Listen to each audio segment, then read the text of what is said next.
बिस्मिल्लाहिर्रहमानिर्रहीम। यह आप सुने कितना प्यारी बात है। और उनके दीन में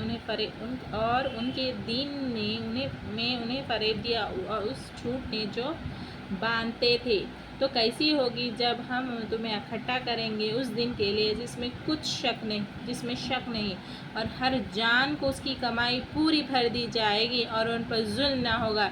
यूँ अर्ज़ करके ऐ अल्लाह मुल्क के मालिक, तो जिससे चाहे सल्तनत दे और जिससे चाहे सल्तनत छीन ले, और जिससे चाहे सल्तनत छीन ले, और जिससे चाहे इज़्ज़त दे और जिससे चाहे ज़िल्लत दे। सारी भलाई तेरे ही हाथ है, बेशक तू सब कुछ कर सकता है। तो दिन का हिस्सा रात में डाले और रात का हिस्सा दिन में डाले, और मुर्दे से जिंदा निकाले और जिंदे से मुर्दा निकाले, और जिसे चाहे बेगिनती दे। और मुसलमान काफिरों को अपना दोस्त ना बना ले।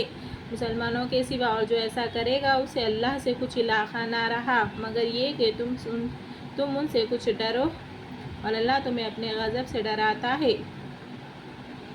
और अल्लाह ही की तरफ फिरना है तो फरमा दो कि अगर तुम अपने जी की बात छुपाओ या ज़ाहिर करो, अल्लाह को सब मालूम है और जानता है जो कुछ आसमानों में और जो कुछ ज़मीन में है, और हर चीज़ पर अल्लाह का काबू है। जिस दिन हर जान ने अपना जो भला काम किया हाजिर पाएगा, और जो बुरा काम करे उम्मीद करेगी काश मुझसे और उस में दूर का फासला होता, और तुम्हें अपने अज़ाब से डराता है। और अल्लाह बंदों पर मेहरबान है। अल्लाह